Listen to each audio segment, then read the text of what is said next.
expert en gestion d'entreprise pour la direction de l'emploi de Dakar, qui est une branche du ministère de l'Emploi, de la Jeunesse et de la Construction sociale du Sénégal.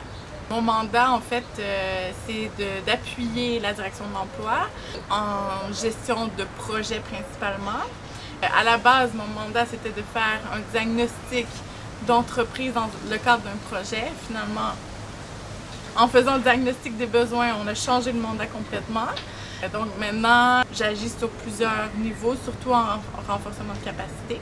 Donc ça a été beaucoup de la formation en gestion de projet, j'ai même fait une formation informatique parce que c'est une lacune d'utiliser les logiciels de base, Word, PowerPoint, etc. Il est question aussi de faire une formation en diagnostic, planification stratégique. Parce que la direction de l'emploi, en fait, il faut comprendre qu'eux, ils ont des conseillers en emploi qui doivent appuyer des porteurs de projets ou des entrepreneurs, des chercheurs d'emploi, etc. Donc, c'est des connaissances qui sont importantes à avoir pour les conseillers en emploi. Comment faire un diagnostic, comment faire une planification stratégique, etc. Appuyer les porteurs d'emploi qui viennent leur demander un appui. Autre chose que j'ai eu à faire dans mon mandat, c'est appuyer la direction dans l'implantation d'un programme qui s'appelle CIEL, qui est des centres d'initiative pour l'emploi local.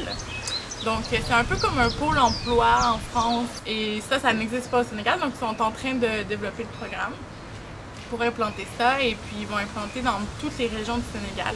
Donc, ce ne sera pas seulement centralisé à Dakar. Donc, c'est quelque chose que j'ai beaucoup appuyé, faire la planification de cette programmation-là, etc. Là, en ce moment, je suis en train de voir aussi pour faire une formation en intégration du genre. Parce qu'il faut comprendre que moi, mes études, c'est en développement international. Donc, je me spécialise, oui, en gestion de projet, mais aussi tous les axes transversaux, pour moi, c'est important. Donc, entre autres, l'environnement, l'intégration du genre, etc.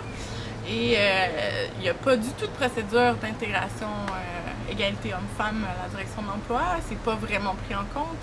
Donc, c'est quelque chose que je travaille aussi avec eux, intégrer un peu l'idée d'égalité homme-femme, puis à quel point c'est important dans la gestion des projets qu'on fait, puis dans les programmes, etc. Parce que ça reste quand même des populations vulnérables, les femmes, les enfants, etc.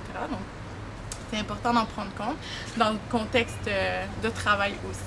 Tu en es à quelle étape de ton mandat là? Là, il me reste, en fait, j'ai quasiment fini. Il me reste 2 formations à faire et puis après, parce que je termine dans quelques mois, là, donc c'est les dernières étapes. Et il me reste aussi à mettre en place une procédure de suivi et évaluation parce que, comme beaucoup d'organisations, c'est quelque chose qui est mis de côté beaucoup. Il n'y a pas de suivi, il n'y a pas d'évaluation des projets, des programmes. Donc, ça aussi, c'est quelque chose que je dois terminer.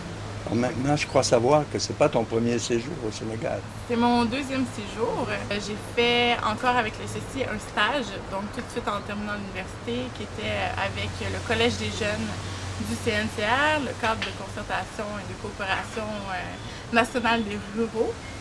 Donc, et là, j'avais aussi un mandat d'appui administratif en gestion de projet, etc. Des jeunes qui se partaient des entreprises en agriculture et que je devais appuyer dans leur démarche. D'accord. Et comment ça se vit un séjour au Sénégal pour une jeune femme comme toi, là? Ah, ça se vit généralement très bien, très positif. C'est sûr qu'il y a quelques aspects de choc culturel qui rentrent en compte. Une jeune femme au Sénégal, je pense que c'est ce qui m'a le plus marqué. Je pense que ça dépend des gens aussi, mais étant québécoise, on vit pas beaucoup l'attention masculine de la même manière, on va le dire comme ça.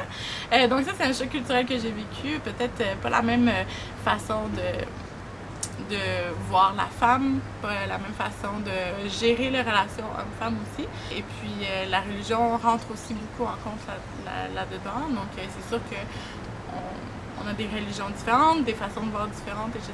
Donc ça a beaucoup joué, je pense, sur mes expériences au Sénégal et tout. Mais je veux dire, Le problème, c'est qu'on pourrait en parler tellement longtemps. Le choc culturel est énorme. Je pense qu'il y a beaucoup de choses qui diffèrent, mais quelque chose que j'ai apprécié beaucoup aussi, c'est la chaleur des gens. Puis, on rentre au bureau, puis c'est bonjour à tout le monde, salam alaikum, on fait les présentations. Les relations individuelles sont importantes, des fois plus que le travail. Ça peut être un problème comme ça peut être très positif aussi. Donc, je pense que au final de ce que je ressors de mes expériences, c'est que j'apprends beaucoup à valoriser les relations interpersonnelles. Peut-être qu'on oublie ça parfois au Canada, donc ça c'est très très positif pour moi aussi. Vie sociale et culturelle à Dakar, c'est intéressant? Très intéressant. Dakar, c'est une ville absolument grouillante d'énergie, de personnes et de culture. Donc c'est vrai que on parle beaucoup de Sénégalais, mais il y a beaucoup d'étrangers à Dakar, des expatriés français, canadiens, etc., mais aussi de la région d'Afrique de l'Ouest. Donc, on rencontre des Ivoiriens, des Ghanéens, etc. Donc, et il y a beaucoup d'activités qui sont organisées, culturelles et tout ça. Donc, non, on peut pas dire qu'on s'ennuie à Dakar. Tu referais un séjour? À Dakar, oui, probablement. Peut-être un jour dans ma vie, parce que c'est vraiment c'est un beau pays, c'est une belle ville, il y a beaucoup de choses à découvrir. Même en 1 an et demi, j'ai pas pu découvrir tout ce que je voulais, donc je pense que oui, je referais un séjour si je pouvais.